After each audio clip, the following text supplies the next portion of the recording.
नमस्कार दोस्तों, स्वागत करता हूं मैं आप सभी का आपके अपने YouTube चैनल सिंटेंसिटी पर। आज हम बात करने वाले हैं लैग्रेंजियन डायनेमिक्स के बारे में। जैसा कि आप देख सकते हैं, लैग्रेंजियन डायनेमिक्स एक MSc और CSIR नेट का बहुत ही इम्पोर्टेंट टॉपिक है।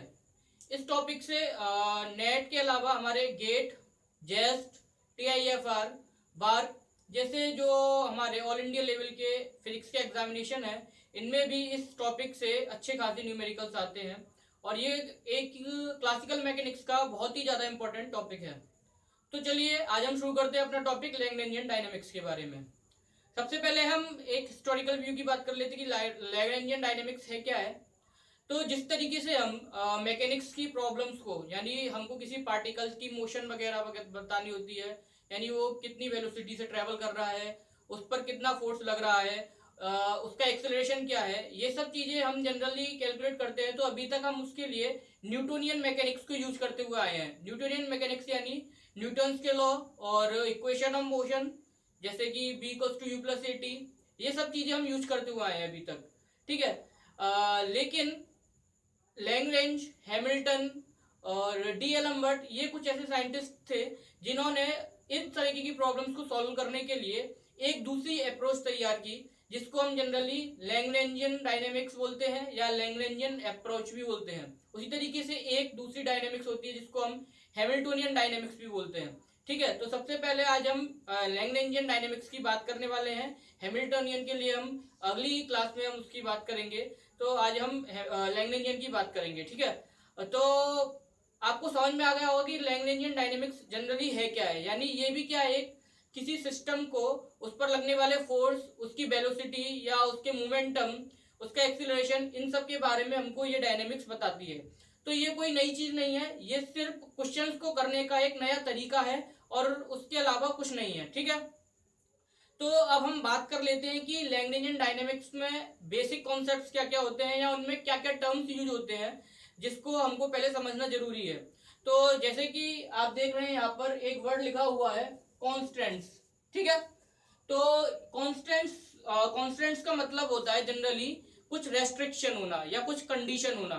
ठीक है, तो ये जो होते हैं, जैसे कोई भी पार्टिकल है, ठीक है, एक पार्टिकल किसी स्फीयर के सरफेस पर, यानी एक गोले के सरफेस पर मोशन कर रहा है, तो ठीक है, तो वो सरफेस के ऊपर ही ऊपर मोशन करेगा। वो सरफेस से ना तो ऊपर जाएगा ना ही सरफेस के अंदर आएगा।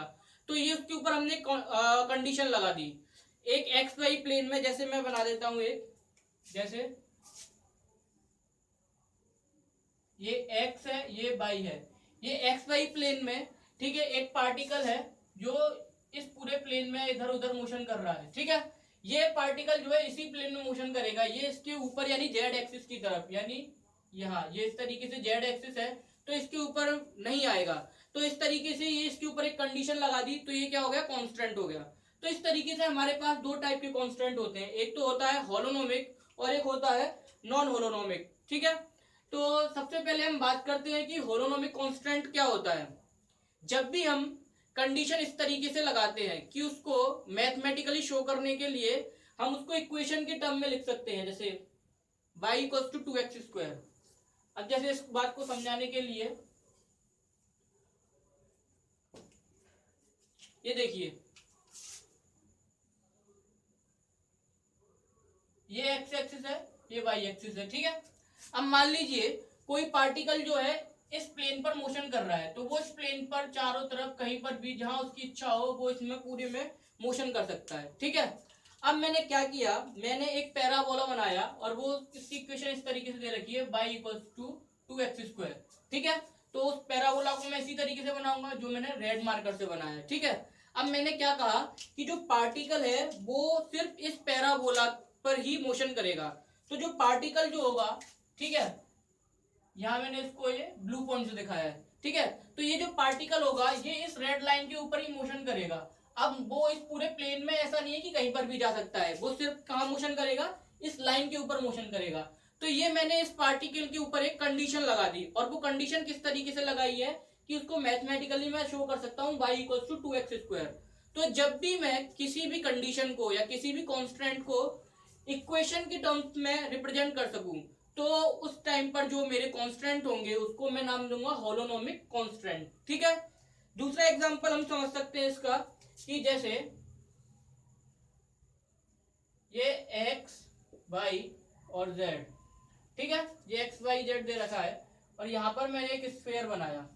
ठीक है, तो ये इसका ओरिजिन है और ओरिजिन से इस स्फीयर के सरफेस तक की जो डिस्टेंस होगी ये उसकी क्या होगी, रेडियस।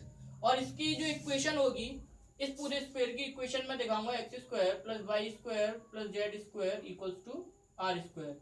ये आप सबको पता है, ठीक है, ये आपने पढ़ रखा है। तो अगर मैं बोलूं कि जो पार्टिकल है इस स्फीयर के सरफेस पर मूव कर रहा है, यानी स्फीयर के सरफेस के ऊपर, यानी इसके ऊपर मूव कर रहा है, तो पार्टिकल जो होगा स्फीयर के सरफेस के ऊपर ही मूव करेगा, ना तो वो इसके अंदर आएगा और ना ही स्फीयर के सरफेस से ऊपर जाएगा। तो उस कंडीशन में पार्टिकल हमेशा कहाँ रहेगा, स्फीयर के ऊपर रहेगा। और जब पार्टिकल हमेशा स्फीयर के ऊपर रहेगा तो उसकी जो रेडियस होगी हमेशा आर एक कांस्टेंट रहेगी, ठीक है, फिक्स रहेगी। तो उस कंडीशन में जो इक्वेशन बन के आएगी वो हमारी क्या होगी, x square plus Y square plus Z square equals to are square. तो ये भी क्या हो गया, हमारा एक होलोनोमिक कांस्टेंट हो गया। ठीक है, यानी समझ में आ गया होगा कि होलोनोमिक कांस्टेंट्स क्या होते हैं, ऐसे कांस्टेंट्स जिनको हम मैथमेटिकली शो करने के लिए इक्वेशन के फॉर्म में, यानी इक्वालिटी, जैसे ये इक्वालिटी है यानी इक्वल, जैसे यहाँ पर ये इक्वालिटी है, ये इक्वल, तो इस इक्वेशन, इस टाइप की इक्वेशन में हम फॉर्म कर सकें तो वो हमारे जो कांस्टेंट होंगे होलोनोमिक कांस्टेंट होंगे। ठीक है, आ गया होगा समझ में। अब हम बात करते हैं नॉन होलोनोमिक कांस्टेंट के बारे में। ठीक है, नॉन होलोनोमिक कांस्टेंट क्या होते हैं, जब भी इक्वेशन इस तरीके से हम जनरेट करते हैं कि उसमें इनइक्वालिटी आ जाती है। जैसे कि यहाँ पर आप ये देख पा रहे होंगे, ये एक इनइक्वालिटी है, यहाँ पर इक्वल का साइन नहीं है, ये है लेस देन इक्वल का। ठीक है, तो इसको हम समझ लेते हैं। जैसे ये देखने में स्फीयर की इक्वेशन दिख रही है।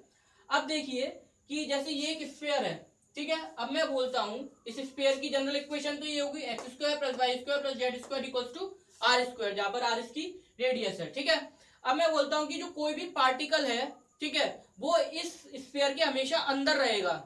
तो अंदर रहेगा तो पार्टिकल कभी यहां भी हो सकता है, इसका रेडियस वेक्टर ये होगा, कभी यहां भी हो सकता है, ये भी होगा, और कभी एकदम सरफेस के पास भी पहुंच सकता है। ठीक है, तो जो पार्टिकल की रेडियस होगी हमेशा या तो आर होगी या उससे कम होगी, इससे ज्यादा नहीं होगी। ठीक है, तो अब मान लो ये जो पॉइंट है, ठीक है, यहाँ पर ये जो पॉइंट दिखाया है मैंने, ये इसके कोऑर्डिनेट्स है एक्स वाई जेड।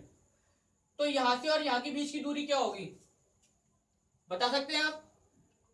ये जो है ये हमारा ओरिजिन है, ठीक है, 0 0 0, और ये एक दूसरा पॉइंट है जिसके हमारे कोऑर्डिनेट्स एक्स वाई जेड है। ठीक है, तो इन दो पॉइंट के बीच की डिस्टेंस हम जानते हैं, किस तरीके से निकालते हैं, under root x minus zero square plus y minus zero square plus z minus zero square. ये क्या आएगी, यानी under root x square plus Y square plus Z square. तो ये जो डिस्टेंस आ गई हमारी under root x square plus Y square plus Z square. अब ये आर से तो कम है तो इसलिए ये लेस देन आर है। अब जब ये पार्टिकल सरफेस तक आ जाएगा तब ये जो इनइक्वालिटी है, इनइक्वालिटी से हटके ये इक्वालिटी में कन्वर्ट हो जाएगी।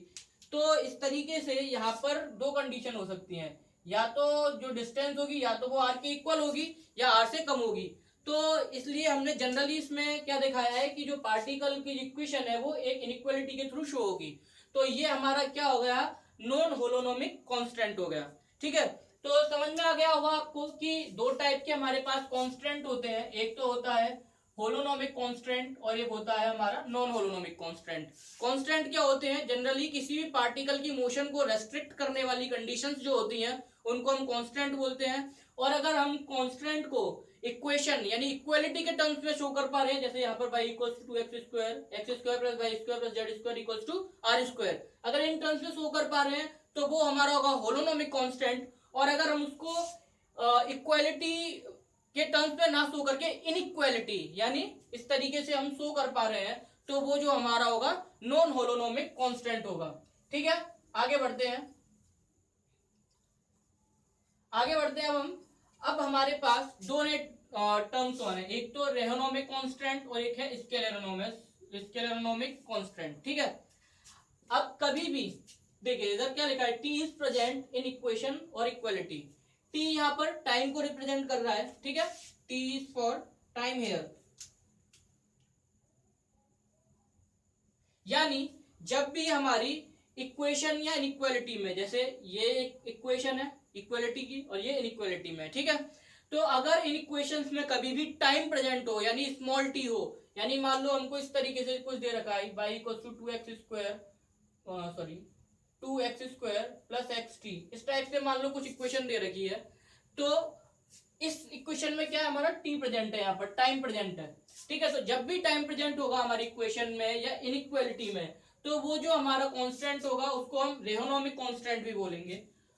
अगर हमारा इक्वालिटी या इनइक्वालिटी में टाइम प्रेजेंट ना हो तो उसको हम बोलेंगे स्केलेरोनोमिक कांस्टेंट, ठीक है। आ गई होगी सिंपल सी बात समझ में, यानी अगर टाइम प्रेजेंट है तो रेहोनोमिक और टाइम प्रेजेंट नहीं है तो स्केलेरोनोमिक, ठीक है। अब हम बात करते हैं, अब मेन पॉइंट जो आता है कि ये तो हमारे जनरल टर्म्स हो गए कि हम किन किन टर्म्स को हम लैग्रेंजियन डायनेमिक्स को पढ़ते समय यूज करते हैं। अब मेन टर्म है जो इसको हम बात करने वाले हैं वो है हमारे जनरलाइज्ड कोऑर्डिनेट्स, ठीक है। जनरलाइज्ड वर्ड को भूल जाइए, अभी सबसे पहले हम बात करते हैं कोऑर्डिनेट्स के बारे में। कोऑर्डिनेट्स आप सब जानते हैं, जैसे कि अभी हम स्फीयर के बारे में बात कर रहे थे तो हमने XYZ यूज किए थे, ठीक है। तो हम क्या करते हैं, किसी भी पार्टिकल की पोजीशन एक्सेट्रा हमको शो करने के लिए हम कुछ स्पेसिफिक टर्म्स का यूज करते हैं और उनको हम कोऑर्डिनेट्स बोलते हैं। जैसे कि हम XYZ, एक्स एक्सिस पर पोजीशन बताने के लिए x, y के लिए y और z पर बताने के लिए z हम टर्म का यूज करते हैं, ठीक है। तो इन टर्म्स को हम बोलते हैं कोऑर्डिनेट्स, ठीक है। अब देखिए जनरलाइज्ड कोऑर्डिनेट्स क्या है। अब हम लैग्रेंजियन डायनेमिक्स में हम क्या करते हैं, हम किसी पर्टिकुलर कोऑर्डिनेट को यूज नहीं करते, हम जनरली कोऑर्डिनेट्स को हम क्यू के थ्रू शो करते हैं, स्मॉल क्यू, ठीक है। जैसे हम, अगर मैं स्पेरिकल पोलर कोऑर्डिनेट सिस्टम की बात करूं तो वहां पर हम कोऑर्डिनेट्स के यूज करते हैं r थीटा पाई। अगर मैं कार्टेशियन कोऑर्डिनेट की बात करूं तो हम उसमें कोऑर्डिनेट्स यूज करते हैं XYZ, ठीक है। अब भाई ये कोऑर्डिनेट्स अलग है, ये कोऑर्डिनेट्स अलग है, ये अलग सिस्टम को डिस्क्राइब करने के काम आएंगे, ये अलग सिस्टम को डिस्क्राइब करने के काम आएंगे, ठीक है। अब मान लीजिए मैं किसी थर्मोडायनेमिक सिस्टम की बात कर रहा हूँ, ठीक है, यानी किसी गैस की बात कर रहा हूँ, तो किसी गैस की जब हम बात करते हैं तो उसमें हमको उसका प्रेशर, टेम्परेचर और वॉल्यूम वगैरह बताना पड़ता है, ठीक है। तो उस टाइम उसके जनरलाइज्ड कोऑर्डिनेट्स क्या होंगे, P, B और T, जहां पर P प्रेशर, B वॉल्यूम और T टेम्परेचर है, ठीक है, क्लियर है। तो वहां पर जनरलाइज्ड कोऑर्डिनेट्स क्या होंगे, P, B और T।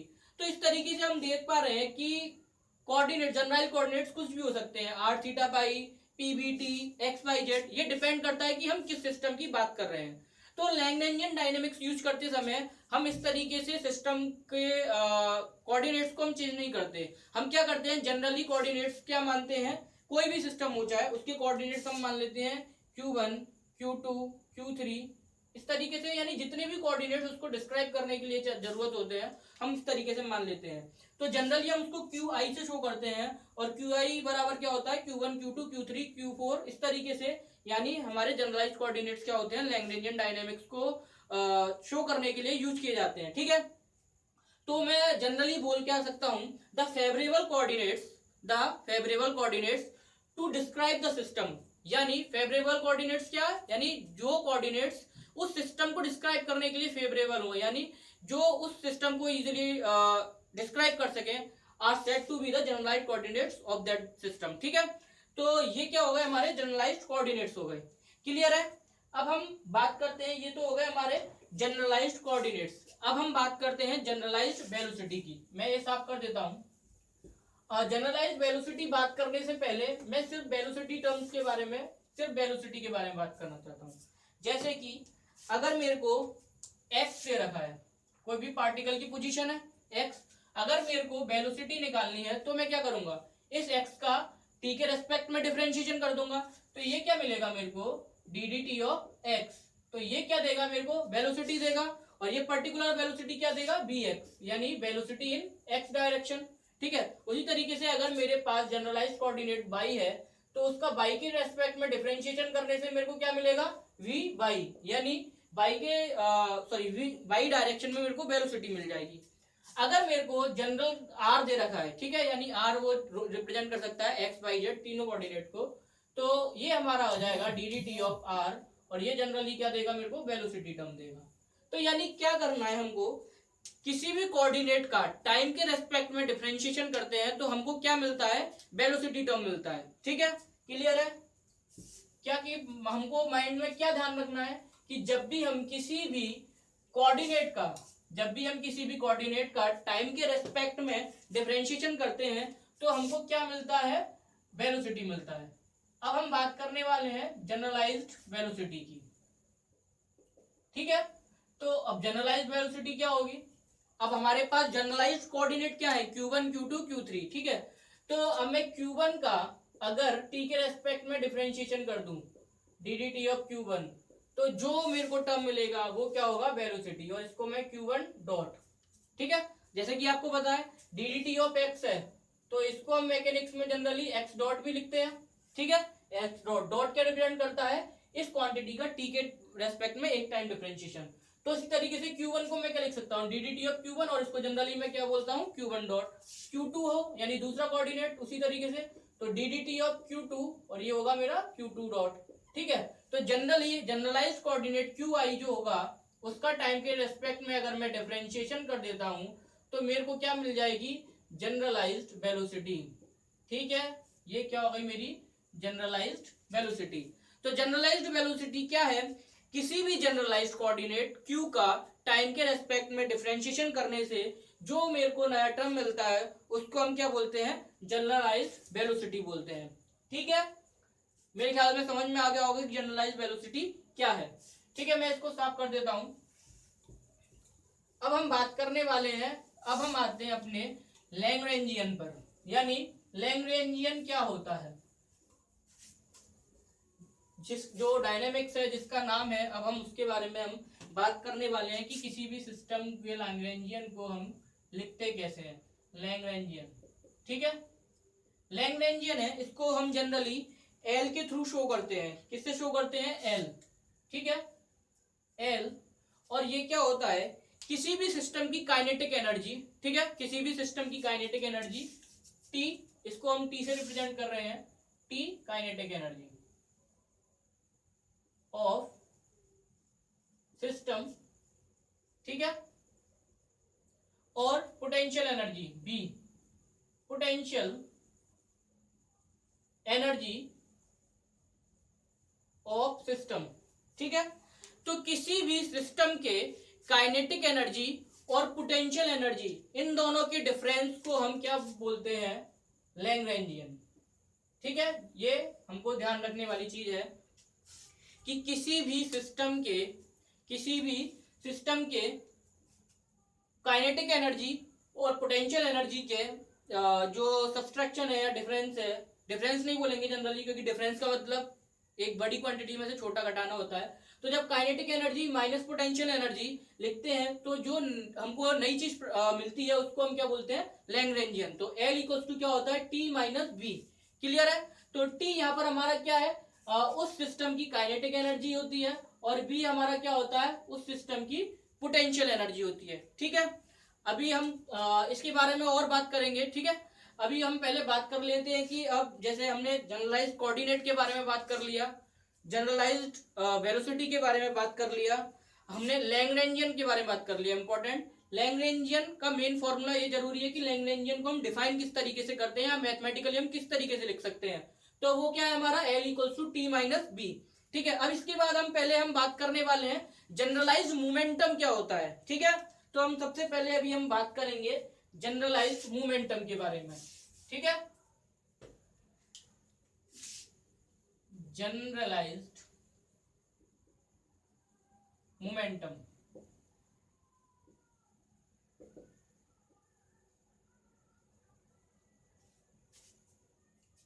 ठीक है। जैसे हम जनरली मोमेंटम को पी से शो करते हैं, तो यहां पर भी जनरलाइज्ड मोमेंटम को जनरली पी आई से शो किया जाता है, पी आई। और ये क्या होता है, ये होता है हमारा del del q i dot of L, ठीक है। ध्यान देना है, जो पी आई जो होता है del del q i dot of L, यानी लैग्रेंजियन का जनरलाइज्ड वेलोसिटी के रेस्पेक्ट में पार्शियल डिफरेंशिएशन, ठीक है। इसको लिख सकते हैं हम partial differentiation of Lagrangian with respect to generalised velocity. ठीक है, तो हमने क्या किया है, पी आई कैसे लिखा है, del del q i dot of L. ठीक है, जैसे कि अब मान लीजिए हमारे पास जनरलाइज कोऑर्डिनेट क्या है हमारा, एक्स के टर्म्स में है, तो जो हमारा मोमेंटम जो आएगा वो भी क्या आएगा, एक्स के टर्म्स में, और वो क्या आएगा, पी एक्स, यानी मोमेंटम इन एक्स डायरेक्शन, और ये क्या हो जाएगा हमारा del del x dot of L. ठीक है, तो ये क्या होगा हमारा, ये मोमेंटम जो होगा, जनरलाइज मोमेंटम हम इस तरीके से शो कर सकते हैं। अगर मान लीजिए हमारा जनरलाइज मोमेंटम क्यू आई जो है इन टर्म्स ऑफ थीटा दे रखा है, तब उस कंडीशन में जो जनरलाइज मोमेंटम होगा वो पी थीटा, और वो जो लिखा जाएगा del del theta dot of L. ठीक है, तो ये जो है हमारा मोमेंटम को, जनरलाइज मोमेंटम को शो करने का तरीका होता है। नेक्स्ट हम बात करने वाले हैं जनरलाइज मोमेंटम के बाद का जो नेक्स्ट टॉपिक है वो है हमारा साइक्लिक कोऑर्डिनेट, और ये बहुत इंपॉर्टेंट है, और ये हमारा जो है जनरलाइज मोमेंटम से ही रिलेटेड होता है। ठीक है, साइक्लिक कोऑर्डिनेट क्या होता है, जनरलाइज कोऑर्डिनेट से रिलेटेड होता है। अब देखिए अगर हमारे लैग्रेंजियन या हैमिल्टोनियन में, अब जैसे आप देख पा रहे हैं लैग्रेंजियन क्या है, टी माइनस बी। अब किसी भी सिस्टम की काइनेटिक एनर्जी होगी तो वो एक्स वाई जेड टर्म या जो भी कोऑर्डिनेट्स उसके टर्म्स में लिखी जाएगी, पोटेंशियल एनर्जी लिखी जाएगी। तो एक लैग्रेंजियन क्या होगा, एक इक्वेशन मिलेगी हमको। ठीक है, तो इफ मैं यहां पर लिखूंगा, इफ लैग्रेंजियन और हैमिल्टोनियन, जिस तरीके से मैंने बताया था कि लैग्रेंजियन डायनेमिक्स होता है उसी तरीके से हैमिल्टोनियन डायनेमिक्स भी होता है, और वहां पर भी हम क्या इक्वेशन यूज करते हैं, तो उसकी बात बाद में करेंगे। मैं जनरली लिख देता हूं, इफ लैग्रेंजियन और हैमिल्टोनियन, ठीक है, doesn't contain generalised coordinate but contains velocity term, then that term is cyclic। ठीक है, अब देखिए मैंने क्या लिखा है, मैंने लिखा है अगर लैग्रेंजियन, देखिए मैं एक लैग्रेंजियन लिख देता हूं, जैसे L equal to half m x dot square plus y dot square minus m g y. ठीक है, मैंने एक लैग्रेंजियन लिख दिया, अभी हम इसकी बात करने वाले हैं। तो सबसे पहले हम देखते हैं कि मैंने लिखा क्या है, इफ लैग्रेंजियन और Hamiltonian doesn't contains generalised coordinate but contains velocity term. ठीक है, यानी अगर लैग्रेंजियन या हैमिल्टोनियन में हमारा, अभी हम लैग्रेंजियन की बात करें तो अब हम लैग्रेंजियन की बात करेंगे, अगर उसमें हमारा वेलोसिटी टर्म तो प्रेजेंट हो लेकिन कोऑर्डिनेट ना हो। ठीक है, यानी बी एक्स बी वाई तो हो लेकिन एक्स वाई ना हो। अब देखिए इसमें एक्स डॉट क्या रिप्रेजेंट कर रहा है, velocity with respect to x, या वाई डॉट प्रेजेंट क्या कर रहा है, velocity with respect to y. अब देखिए इस पूरे लैग्रेंजियन में क्या कहीं पर एक्स दिखा, एक्स हमारा नहीं है, वाई है। ठीक है, तो अब देखिए यहाँ पर बी वाई और वाई दोनों है, लेकिन बी एक्स तो है लेकिन एक्स नहीं है। ठीक है, यहाँ पर एक्स नहीं है, वाई है। ठीक है, तो यहाँ पर एक्स हमारे कोऑर्डिनेट के लिए वेलोसिटी टर्म तो प्रेजेंट है लेकिन उसका कोऑर्डिनेट टर्म प्रेजेंट नहीं है, तो एक्स क्या होगा हमारा यहाँ पर, एक्स इज साइक्लिक। ठीक है, ये हमारी इस कंडीशन के लिए। अगर मान लीजिए हमारा जो लैग्रेंजियन है वो इस तरीके से हो, माइनस एम जी एक्स, तो अब इसमें क्या है हमारा, एक्स तो प्रेजेंट है, उसके साथ एक्स डॉट भी प्रेजेंट है, वाई डॉट प्रेजेंट है लेकिन वाई प्रेजेंट नहीं है, तो इसके लिए क्या होगा, वाई इज साइक्लिक। ठीक है, तो ये हमारा क्या होता है, साइक्लिक कोऑर्डिनेट होते हैं। तो हम अगर कोई भी लैग्रेंजियन दे रखा है तो उसको देख के हम जनरली बता सकते हैं कि हमारा जो हमको लैग्रेंजियन दे रखा है उसमें कौन सा टर्म साइक्लिक है। अब देखिए इंपॉर्टेंट चीज क्या है इसमें, देखिए अब देखिए हमको, अगर मैं इस इक्वेशन की बात करूं तो इस इक्वेशन में हमको पता पड़ गया कि क्या है, साइक्लिक कोऑर्डिनेट क्या है, एक्स साइक्लिक कोऑर्डिनेट है, तो एक्स इज साइक्लिक। तो अब इंपॉर्टेंट चीज ये है कि जो भी टर्म साइक्लिक होता है, जो भी टर्म साइक्लिक होता है उसका मोमेंटम क्या होता है, कांस्टेंट। तो एक्स का मोमेंटम क्या होगा, पी एक्स, तो ये क्या हो गया, कांस्टेंट। और पी एक्स को हम किस तरीके से लिख सकते हैं, del del x dot of L, और ये क्या होगा हमारा कांस्टेंट। ठीक है, तो momentum term corresponding to the cyclic coordinate is always and always constant. ठीक है, अब देखिए अगर मैं इस पूरी इक्वेशन का एक्स डॉट के रेस्पेक्ट में पार्शियल डिफरेंशिएशन करूं, ये वाला टर्म जीरो, ठीक है, हाफ एम बाहर रहेगा, मैं इस इक्वेशन का डिफरेंशिएशन कर रहा हूं, पार्शियल डिफरेंशिएशन, तो ये होगा half m x dot square का पार्शियल डिफरेंशिएशन क्या आएगा, 2x डॉट और बाई डॉट का जीरो, ठीक है, इक्वल्स टू कांस्टेंट। तो हमको क्या मिला, 2 से 2 खत्म हो जाएगा, m x dot equals to constant. तो हमको क्या मिल गया कि एम एक्स डॉट क्या है हमारा, कांस्टेंट है। ठीक है, यानी एक तो हमको ये पता चला कि पी एक्स कांस्टेंट है और पी एक्स यानी मोमेंटम। ठीक है, अब एम एक्स डॉट का मतलब वेलोसिटी, तो इसको क्या बोलूंगा मैं, एम बी, और क्योंकि ये एक्स में है तो इसको मैं जनरली बोल सकता हूँ एम बी एक्स कॉन्स्टेंट। तो वही वाली बात हमारी निकल के आ गई, यहाँ पर इन्होंने कहा था पी एक्स कॉन्स्टेंट, यहाँ पर इनको इन्होंने निकाल के दिखाया है एम बी एक्स कॉन्स्टेंट, और एम बी एक्स भी क्या है हमारा, मोमेंटम इन एक्स डायरेक्शन। ठीक है, तो समझ में आ गया होगा मेरे ख्याल से कि जनरलाइज मोमेंटम क्या होता है, साइक्लिक कोऑर्डिनेट क्या होता है। ठीक है, इसके अलावा हमने लैग्रेंजियन की बात की, तो अच्छा मैं ये बता देता हूँ कि ये जैसे half m x dot square plus y dot square कैसे आया, तो काइनेटिक ये वाला टर्म हमारा जनरली है काइनेटिक एनर्जी का टर्म। ठीक है, क्योंकि ये माइनस ये है तो ये हमारा क्या होगा, हमारा ये पोटेंशियल एनर्जी का टर्म है और ये काइनेटिक एनर्जी का टर्म है। काइनेटिक एनर्जी होती क्या है, half m v square, half m v square.